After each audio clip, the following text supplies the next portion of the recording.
پہلے گزرے ہوئے مستند اولیاء کرام کے اقوال اور فرمان سے.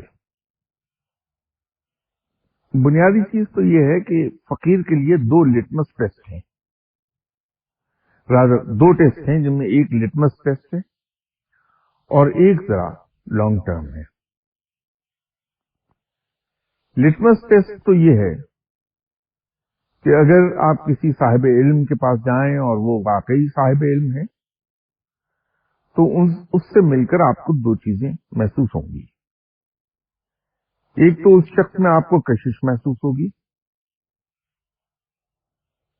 اور آپ کا دل چاہے گا کہ میں دوبارہ اس آدمی کے پاس جاؤں، اور دوسرا اس سے ملنے کے بعد آپ کو اطمینان حاصل ہوگا، آپ کو سکون ملے گا. یہ 2 چیزیں اس میں اس لیے آپ کو محسوس ہوتی ہیں کہ وہ رب کا ذکر کر رہا ہے صرف دل سے، اور اس ذکر رب کے نتیجے کے طور پہ جیسے رب نے خود بھی کہا کہ میرے ذکر سے دلوں کو سکون ملتا ہے، تو وہ کشش بھی ذکر الہی کی ہے اصل میں. تو یہ کشش اور سکون، یہ 2 چیزیں آپ کو، یہ لٹمس ٹیسٹ ہے کہ امیڈیٹلی آپ کو محسوس ہوگی. دوسرا جو ہے وہ ذرا سا لمبا وقت لیتا ہے، وہ یہ ہے کہ فقیر کسی کو نصیحتیں نہیں کرتا. یہ کسی سے نہیں کہے گا کہ تم نماز پڑھو، تم روزہ رکھا کرو، تم فلاں کام کر لو، بلکہ وہ تو اتنی احتیاط کرتا ہے کہ خاموشی سے نماز پڑھ لے گا تاکہ اگر کوئی نماز نہیں پڑھنے والا تو وہ شرمندہ نہ ہو. لیکن حیران کن طریقے پہ باوجود اس کے کہ وہ کسی کو نیک کام کرنے کو نہیں کہے گا، اس کے پاس جا کے آپ خود بخود جو لوگ جاتے ہیں وہ شراب چھوڑ دیتے ہیں، دوسرے ایسے کام چھوڑ دیتے ہیں اور رفتہ رفتہ نمازی ہو جاتے ہیں. یہ دوسرا ٹیسٹ ہے اس کا. ہم نے جو ٹیسٹ بنا لیے ہیں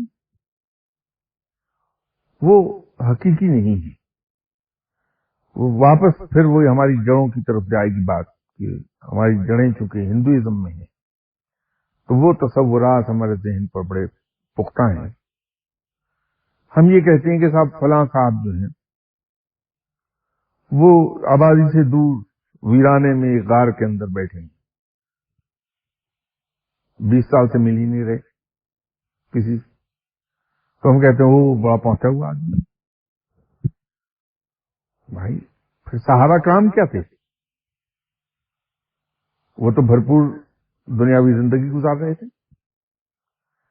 اگر آپ اس کرائیٹیرین پہ جائیں تو پھر تو جتنے پیغمبر گزرے وہ بھی دنیا میں رہے. خدا صلی اللہ علیہ وسلم نے دنیاوی زندگی گزاری ہے، صحابہ کرام نے گزاری ہے، تابعین نے گزاری ہے، تبع تابعین نے گزاری ہے، تو ان کو کیا کہیں گے آپ پھر؟ وہ اس لیے ہم اس کو کہتے ہیں کہ ہمارے ذہن میں سادھو کا تصور ہے کہ دنیا سے کٹا ہوا. اسی طرح ہم اس آدمی کی تو بڑی جلدی اٹریکٹ ہوتے ہیں جو بڑی لایانی قسم کی باتیں کرتا ہے اور فوہد گالیاں دیتا. ہم یہ بھول جاتے ہیں کہ کوئی شخص اللہ کے قریب تو اس وقت جائے گا جب وہ اللہ کے فرمان پہ عمل کرے گا. تو رب تعالیٰ تو فوج گوئی سے منع کرتا ہے، پاکیزہ اور صاف ستھری گفتگو کرنے، باوقار گفتگو کرنے کی تلقین کرتا ہے. تو یہ کیسے ممکن ہے کہ کوئی شخص اللہ کے حکم پر عمل کرے اور وہ فوج گو ہو جائے اور بے وقار ہو جائے؟ ممکن ہی نہیں ہے. لیکن ہم ہر اس آدمی کو پہنچا ہوا مانتے ہیں جو لایانی گفتگو کرنے لگے اور فوج گوئی کرنے لگے، گالیاں دینے لگے. اسی طرح رب یہ کہتا ہے کہ صفائی نصف ایمان ہے، صفائی پر پاکیزگی پہ بہت زور دیتا، لیکن ہم اس کو پہنچا ہوا ولی مانتے ہیں جو ننگ دھڑنگ پھر رہا ہے اور جسم پر اس کے آدھا انچ میل چڑھی ہوئی ہے، رال ٹپک رہی ہے. تو یہ کیسے ممکن ہے کہ کوئی رب تعالیٰ کے قریب چلا جائے؟ رب تو خود بڑا باوقار، بڑا پاک صاف ہے، اس کا دوست اس طرح کا کیسے ہو سکتا؟ تو وہ جو میں آپ سے کہہ رہا تھا کہ ہم بہت سی چیزوں کے بارے میں غلط سمجھتے ہیں، چیزوں کو ہم نے اپنے تصور بنا لیے ہیں جو کہ حقیقت سے دور ہیں، وہ یہ سب چیزیں اسی کے اندر شامل ہیں۔ تو وہ آپ اس کے دو ٹیسٹ کر لیجئے، ایک لٹمس ٹیسٹ ہے تو امیڈیٹلی محسوس ہوتا ہے آپ کو، اور دوسرا ذرا وقت لے لیتا ہے تو آپ کو پتہ چل جائے گا۔ پھر حضرت بھائی عزیز بستامی رحمۃ اللہ علیہ صاحب نے ایک معیار قائم کیا، حضرت پیران پیر جناب غوث الاعظم دستگیر صاحب آپ نے بھی وہی معیار بیان فرمایا۔ آپ نے دونوں کا یہ فرمانا ہے کہ جو شخص سنت پر عمل نہیں کرتا وہ ولی اللہ نہیں ہو سکتا، تو اس کو اس حساب سے دیکھ لیجیے۔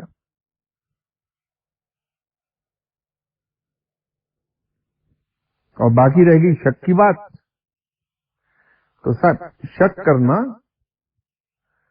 پازیٹو سینس میں تو علم کو آگے بڑھاتا ہے۔ آپ علم میں آگے جا ہی نہیں سکتے اگر شک نہ کریں۔ آپ کسی چیز کے بارے میں جب شک میں مبتلا ہوں گے تو سوالات کریں گے، تحقیق کریں گے، ریسرچ کریں گے، اس کے نتیجے میں حقائق سامنے آئیں گے، تو یوں آپ کا علم بڑھے گا۔ تو سائنس کی تو بنیاد ہی شک ہے۔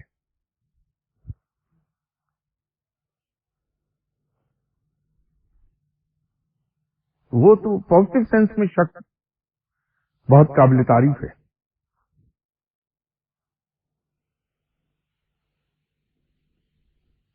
اس صاحب نے ایک محفل میں نام نہیں لینا چاہتا کنڈیم کیا تھا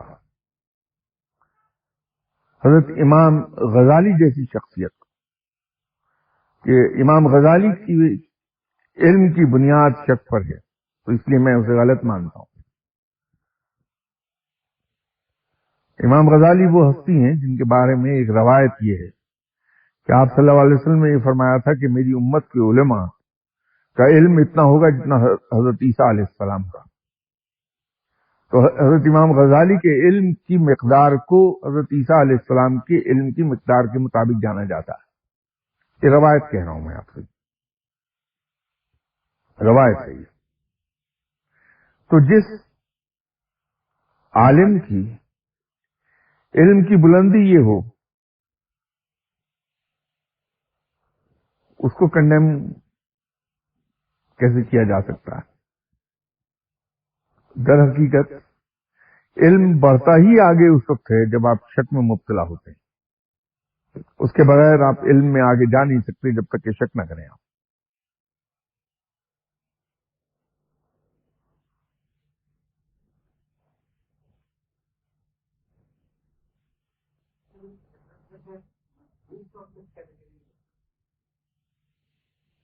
مجذوب کی کوئی کیٹیگری نہیں ہے، یہ بالکل اس طرح سے ہے کہ آپ کے یہاں جو پاکستان پینل کوڈ ہے PPC، اس میں قتل کی سزا دفعہ 302 کے تحت دی جاتی ہے۔ اب یہاں ایک چیف جسٹس بھی بیٹھے ہیں پرانے، یہ لاگو ہے 14 کروڑ لوگوں پر، لیکن اگر درمیان میں کہیں کوئی پاگل آ جائے جو قتل کر دے اس پاگل پن کے اندر، تو اس پر PPC لاگو نہیں ہوتی، پینل کوڈ لاگو نہیں ہوتا۔ عدالت اس کا میڈیکل چیک اپ کرا کے جب یہ کنفرمیشن آ جائے کہ وہ پاگل ہے تو ایٹ بیسٹ اسے پاگل خانے میں داخل کرا دے گی علاج کے لیے، یہ حکم دے دے گی۔ اسی طرح اگر کوئی اس کے الہی کے اندر ہوش و حواس کھو بیٹھے تو ایکسپشنز میں چلا گیا، اور ایکسپشنز کو ہم کبھی کوٹ نہیں کر سکتے۔ وہ اس کے الہی میں کھو گیا ہے بندہ،